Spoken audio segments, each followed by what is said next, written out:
Hello and welcome to the latest installment of the Aras Innovator demo series. We're going to talk this morning about variants and options with the Aras PLM platform. A quick note about the demo series: it runs for 30 minutes and features all demo with no sales pitch. Twice a month, typically bi-weekly, we show you a different capability of the Aras platform. Once the demo series is complete, you can always go to our website www.aras.com/demo series to view the past demo as well as any upcoming demos. We have on the line today Lopa Subramanian, Director of Product Management. Lopa, take it away. So most companies that put products out do manage variants, but how do they do it, right? After all, they do put products that have different capabilities, different characteristics, different colors. So how do they do it? A lot of them use spreadsheets, surprise, surprise, right? With genius macros that took somebody months to build. Or often we see niche configurator applications that don't have product data embedded but need to be integrated to it. Or we see customers, prospects using configurators way downstream in their ERP or sales order configurators, CPQ configurators. We also see people managing variants and options just in the mechanical CAD domain and not electronics or software, or managing all of these separately in silos. And as you can guess, all this results in what I call many hours of hard labor, where people are manipulating data in spreadsheets, copying and pasting stuff from one place to the other. And at the end of the day, this type of process does not scale, does not allow a company to be nimble, and really hurts their top line. So what is the right way to do variants? If you think about the product lifecycle, the product definition itself, what you're building, what you're planning to offer, constantly evolves from the moment it's conceived through the moment to the moment it's supported, right? Lots of things happen. But if you think about it, the variability of the products also change throughout that life cycle, and one really impacts the other. So really, product definition and variability definition change throughout the life cycle of the product, and one impacts the other. So if you add a color or maybe a new size for a bicycle, that impacts the product, and by which I mean you actually have to figure out how to make that variant. And if you, say, introduce new technology into the product, that may need to get captured as an option, right? So say you have a new material for a bicycle frame, you have to capture that as variability. And this happens throughout the life cycle. One's intricately tied to the other. And the proper way to do this is also with configuration and change management, so people are doing this in an organized fashion, everybody has visibility into it, there are proper processes in place. So let's look at a simplified example of the aspects of variability. So you have the variability definition itself in terms of features such as a frame material size, color, options, the individual choices that you can have within those, and rules that tell you, okay, a frame material, aluminum, cannot be combined with a special color, for instance, because it's hard to get that color on there, or maybe you won't sell very well. So you can have different reasons to have rules that restrict the possible combinations that you offer in your product. Excuse me. And then you also have the generic structure of the product. So if we look at a bicycle, you can break that down into its variable components, right? So the yellow means that the red means that that's the leaf node, the variable component, where based on the options you choose, you can have different frames, right? The frame is a placeholder, and you have actual technical solutions or physical assemblies at the frame level that make up your bicycle, and the levels above it just aggregate all the levels below it. then you can tie a particular node to that variability definition. So here I'm saying my frame can be varied by material, size, and color.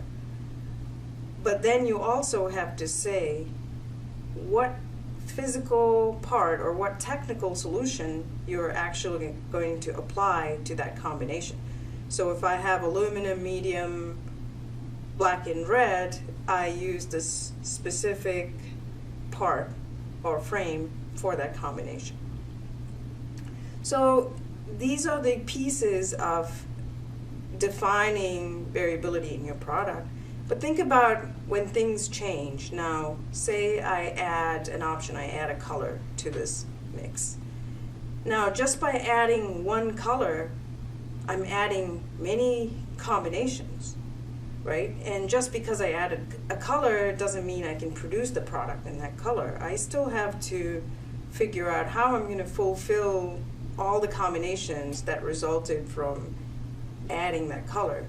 And ideally, my solution should tell me that I have missing solutions for that new combination, right? So then my engineers could go say, okay, for that combination, I now have worked on a specific technical solution, which could be a part, which could be a CAD drawing, that fulfills that combination.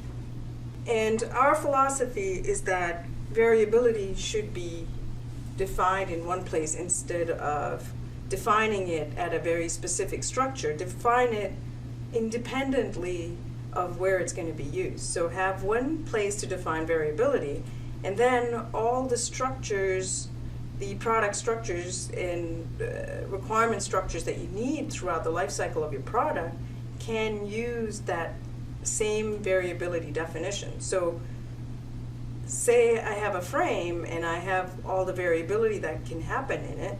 When there are requirements and there's a functional breakdown, logical breakdown, and an E-bomb and an M-bomb for the frame and the bicycle itself, that variability can be applied to all these places. So now let me show you what that looks like in Innovator. And to be clear, this is a demo application built on top of our core services. Right, so here's Innovator. This is based on 11.0 SB12. So here I'm going to pretend that I'm a customer that wants to order this super duper bicycle. I'm going to put my name in here. And I'm going to order just one bicycle. I want it to be a large, maybe a mountain bike. And now I can see that my choices above control the choices below. The black means that something's available and the red means something's not available. So this only comes in the aluminum alloy and in a couple of choices of colors, right? So I submit this order and it gets submitted into my system here. And now if I take a look at this, I have a new order. Now, from the website, the options that I picked got translated into order options, right? But if you think of a bicycle, there are many more options that drive a full configuration of a bicycle. So there are implied options that were derived from the order options. So each order option may have resulted in many, many engineering options that are necessary to fully build a bicycle. And now if I look at an E-bomb off that order, for that order, it's an order specific E-bomb, I have a bicycle at the top level and the complete breakdown of the product, right? And this is what we call a 100% E-bomb that's generated from what's commonly known as super bomb or 150% bomb of this generic bicycle. So if I look at this, I have a bicycle, and there are things that just say assembly, and then there are some things that have a part number. And we did that in our demo on purpose to show that some things are actual physical parts that exist, and the ones that just say assembly with a name and no number are the ones that are generated based on the options that were selected for the order. Now, how do we arrive at this? So let's take an example. Take a look at the frame, right? And if I actually go back here, my frame here resolved to, because I selected the glossy black aluminum alloy, it translated into a very specific part number, right? And how did we arrive at that? So at a subsystem level, such as a frame or a leaf node, you can have families and options for that specific frame. So here I have size, bicycle size, type, color, material size, and these are all the variables under, or options under each family. So frame size can come in all these different sizes, and well, for some reason we were mixing metric and imperial, which is, I'm sure it doesn't happen anywhere else. There's frame material that comes in different options, and if I didn't have any rules, I can choose one from each family. So I'd have to choose a size, a type of bicycle, a color, a material, and a size. But in reality, certain combinations don't go together, either because of engineering reasons, technical reasons, legal reasons, marketing reasons. So how do you create those rules that restrict combinations? So if I look at my table rule editor view here, I have a number of rules already defined. If I click on one of them, you can see that it tells you what the rule is. Basically, it says if road bike, then the color can be red, orange, silver, black, you know, it just comes in a certain choice of colors. Now, I can visualize this better by building a table rule on it. So if I select all of them and build table rules on it, now I can visualize the entire set of rules to say, okay, there is a road bike, and for that road bike there are these possibilities of frame sizes. So if let's say I click on one of these, it shows me it highlights the options involved in that rule. So the way you read this, if I didn't have the bottom half here, the way you'd read it is, if road bike, then 42, the frame size is 42 centimeters or 46 and a half or 50, so on and so forth, right? So I can also edit it right from this view where I click into a field and I say, well, I want to exclude this frame size for a mountain bike. So I can quickly, through this UI, build inclusion or exclusion rules to reduce my number of combinations and reduce my number of variants for my subsystem, right? And another way to look, I'm going to discard this here. And another way to look at this is a text rule editor. So 80% of the rules could be expressed as in a table format. They're simple rules, but there could be rules that are more sophisticated that need to be expressed via a text where the Boolean expression is complicated. And this has intelligent editing where I can just simply start typing, right, and it prompts me for the things that are possible to type in. So it's another way of expressing rules.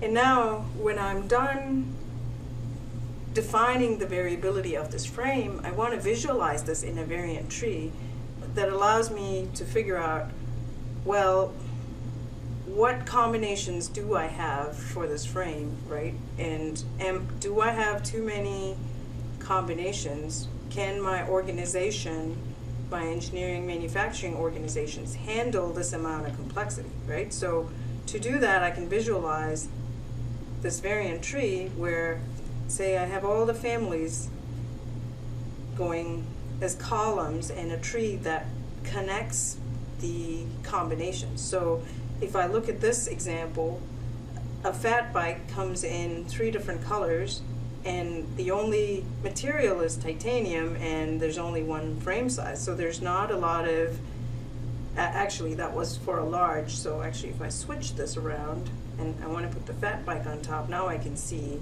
the different combinations that the fat bike comes in, right? And even with that, I can tell that the material is only titanium. So I can move things around to look at this any which way I want to, so that I can analyze the full picture of combinations. Eventually, you would want things like take rates or option penetration on this to further your analysis, right? So that's the idea behind the variant tree. Okay, so all this was simply this side of my equation, right? Just simply the variability definition. Now, how do I tie this to actual usage conditions in the technical solution?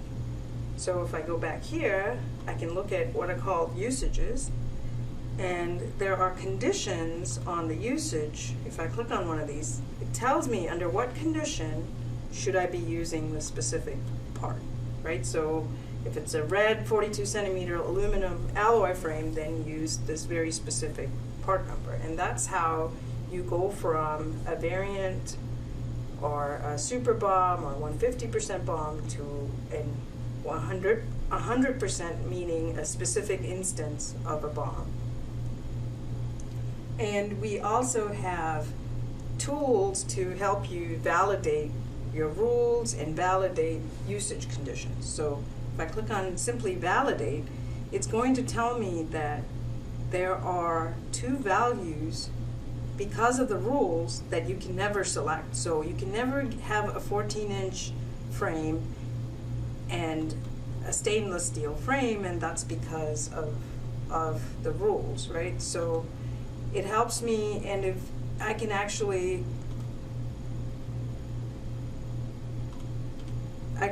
then figure out,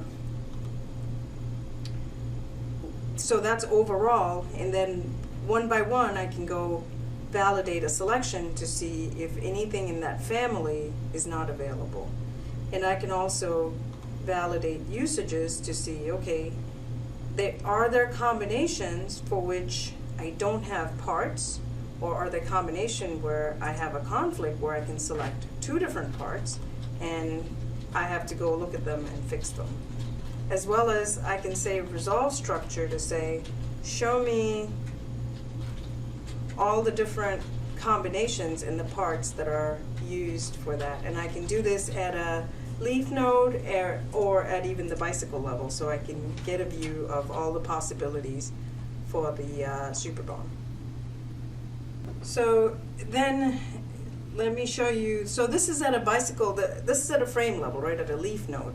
Now how does this manifest itself at higher levels? So if I go to the bicycle itself, which then collects, you can see that these are the immediate subcomponents. If I look at the item structure, these are the different systems and subsystems that make up the bicycle.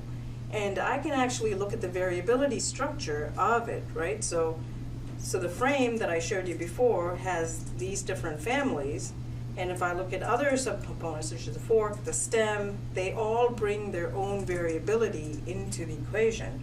So at the bicycle level, you're collecting all the variability from levels below it, and of course the bicycle itself can have its own families and options, right? And that's shown here in black, and the ones that come from the levels below are shown in gray here, right? And you can even visualize, I guess at a bicycle level it's okay, but when you get to bigger structures, maybe this has to be used with caution, right? Where you don't want to analyze something that has 10 to the power 20 combinations. So at a bicycle level, I can show the variant tree, and you can see I have 320 combinations, and my eyesight is not that good. It's okay.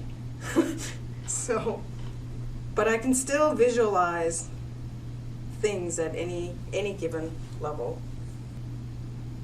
Yeah, I could show you the validation of how you would analyze your rules, analyze your structure at that level. So here, if I do resolve structure, I can see my bicycle bill of material and each subsystem. So if I look at the frame assembly, In the frame, there are all the options for the frame, right? All the different parts that I can have, all the different parts that I can have for the fork, so on and so forth. So that's a way for me to look at the, one could call this the super bomb, right? Where there are all possibilities hanging off of this generic fork or frame and how they get put together based on what options. And that ends my demo. Maybe I could do one last slide just to show that the way we've defined this, we've provided Configurator Services as a core service, and what I've shown you is a demo application. And the reason we took the services approach is because PLM lives within a system of systems, and you want to be able to manage variability in one place and use it throughout all phases of the life cycle and all disciplines. And a services-based approach gives you maximum flexibility so that all your different systems can connect to variability that lives in one place. Thank you, Lopa. And I turn it back to Nicole. Thank you, Lopa. Make sure to enter in any more questions you might have into the Q&A panel. After seeing that demonstration, we definitely have a bunch here. And since we are already over time, I'm going to try to keep it to time still. We're going to answer for about 5 minutes or so. Just as a reminder, if we don't get to your question now, we will get back to you. We're going to start with how much of the UI is custom when selecting options? As I mentioned, this is a demo application. However, in our core services, we have UI controls, so like the table editor that you saw, and all of the variant tree, for instance, or the selection. Actually, in the website, the selection where you select options, right? Those are all powered by UI components within the core. That answers your question. Will you be making the variant app available or just the services? So currently what we have is a sample application, which is almost the same as what I showed you. We just added the website and the translation from order options to the implied options. Everything else is part of a sample application, which is available through Aras Labs. When will this be available in Aras out of the box? As an application, we are planning, so it is, the core services are available right now, and SB12 is 11 SB12 is an open release. You can download it today and try the sample application today. However, towards the end of this year, we are planning to build a standard application where we will have variance and effectivity built into product engineering, as well as systems architecture and requirements management. Can I create new parts from the variant manager? Example, a product manager defines a new variant. Can he create the new part of the product direct from the variant manager? Not in our current UI, but when we do come up with a standard application, we do plan to build that in. Does it work with revision and change management from product engineering? Yes, it will. Currently, it's, like I said, it's only a sample application. Can each variant be assigned to a specific article number? Yes, in theory, yes. Okay. I'm just going to throw out one more here. Is this feature subscriber only? This feature currently is available to everybody. All right. Thank you for your questions. I apologize for any that we didn't get to today. I'm going to leave you with what is upcoming. On March 1st, we will be going over multilingual and localization. Then on March 15th, we'll be covering component engineering. Again, you can register for upcoming webinars and view any past webinars at www.aras.com/demo-series. We would love for you all to join the open Aras PLM community. We've got blogs, knowledge bases with a lot of good information, forums, community projects for you to access and contribute to when ready. Be sure to follow Aras on social. You can find us on LinkedIn, Twitter, and Facebook, where we're looking to share with the community industry-related news and articles, latest information on Aras news, products, assets, and more. Finally, be sure to register for ACE US 2018 in Indianapolis, Indiana, March 20th to the 22nd. We would love to see you all there and hear your feedback. ACE really is the perfect community event to have the opportunity to network with the PLM community, Aras employees, partners, and more. Put your company on the fast track to its digital transformation at ACE US 2018. With that, we thank you for joining us today and look forward to having you on next time. Thank you and have a good day.